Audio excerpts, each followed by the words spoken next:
10억을 모았는데 왜 행복하지 않을까? 오히려 그 돈이 무너지는 순간 삶도 함께 무너지는 걸까?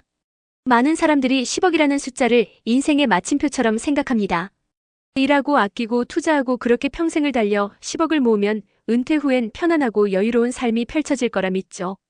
하지만 현실은 생각보다 냉정합니다. 숫자가 주는 안정감은 생각보다 허약하고 건강과 예기치 못한 상황 앞에서는 아무 힘도 쓰지 못할 때가 많습니다. 한때는 재정적 성공의 상징이었던 10억 하지만 그 돈을 지키는 일 그리고 그 돈이 있어도 지켜지지 않는 것들 바로 건강, 인간관계, 삶의 의미 같은 것들이 은퇴 후 삶을 좌우합니다.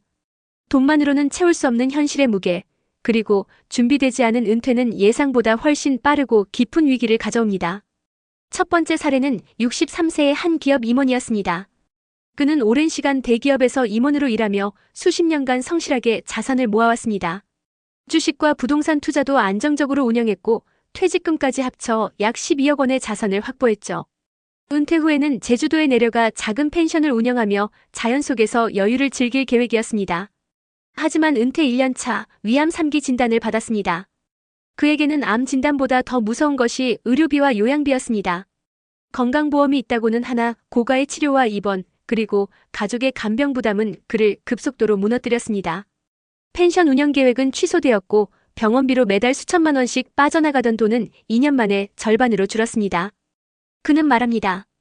돈보다 그 돈을 오래 쓸 수 있는 몸이 있었으면 좋겠다고. 두 번째 사례는 58세 여성 30년 공무원 생활을 마치고 연금과 함께 약 8억 원의 자산을 모은 분입니다. 그녀는 노후 준비 끝이라고 생각했고 평생을 일하느라 하지 못한 일들 여행, 그림, 봉사에 집중하려 했습니다.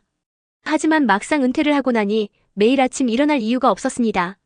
삶에 대한 동기부여가 사라졌고 오랜 직장 생활로 단절된 인간관계는 외로움으로 이어졌습니다.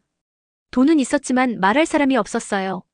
그녀는 우울증 진단을 받았고 이후 요양치료를 받기 위해 매달 약 200만 원의 생활비가 들기 시작했습니다.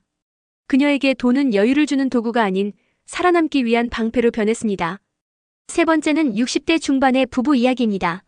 자녀 교육에 모든 걸 쏟아부었던 이들 부부는 아이들이 자립한 후에야 자신들의 은퇴를 준비하기 시작했습니다. 재산은 약 10억 원, 집 한 채를 포함한 자산이었지만 자녀의 결혼 자금, 손주의 육아 지원, 부모님의 병원비 지원 등으로 돈은 빠르게 줄어들었습니다. 결국 은퇴 5년 차에 남은 돈은 3억 원 하지만 둘 다 고혈압과 당뇨를 앓고 있었고 매달 병원비와 약값으로 큰 지출이 계속됐습니다. 부부는 결국 도시 외곽의 작은 전셋집으로 이사하며 자녀에게 손을 벌려야 했습니다. 우리는 우리 삶을 준비한다고 생각했지만 정작 모든 걸 자식에게 쓰고 우리를 잊었어요. 이 세 가지 사례에서 보듯 10억은 결코 작지 않은 돈이지만 은퇴 이후의 삶에서는 결코 충분한 금액이 아닙니다. 우리는 종종 숫자에만 집중하고 그 숫자를 모으기 위해 건강을 소모하며 인간관계를 희생하고 정작 그 숫자를 사용할 준비는 하지 않은 채 은퇴를 맞이합니다. 은퇴는 종착지가 아니라 또 다른 출발점입니다. 돈을 얼마나 모았느냐도 중요하지만 그 돈을 어떻게 지킬지, 어떤 방식으로 사용할지, 무엇보다 그 돈과 함께 살아갈 나의 몸과 마음, 관계와 일상이 얼마나 준비되었는지가 핵심입니다.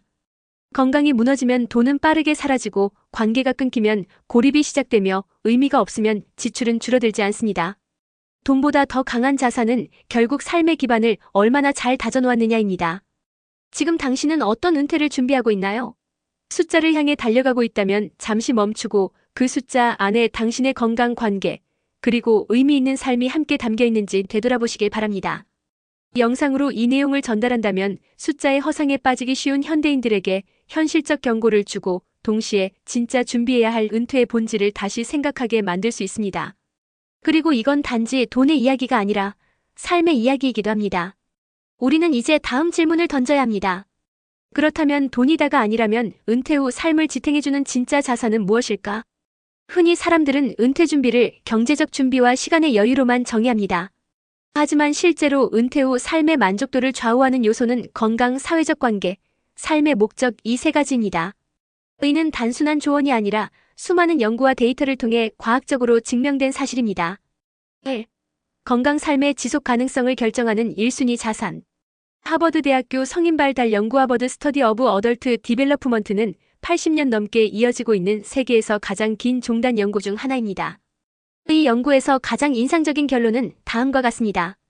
행복한 삶을 만드는 가장 강력한 요소는 돈도 명예도 아닌 건강한 관계와 신체적 건강이다. 이 연구는 많은 이들이 간과하는 은퇴 이후의 삶의 현실을 보여줍니다.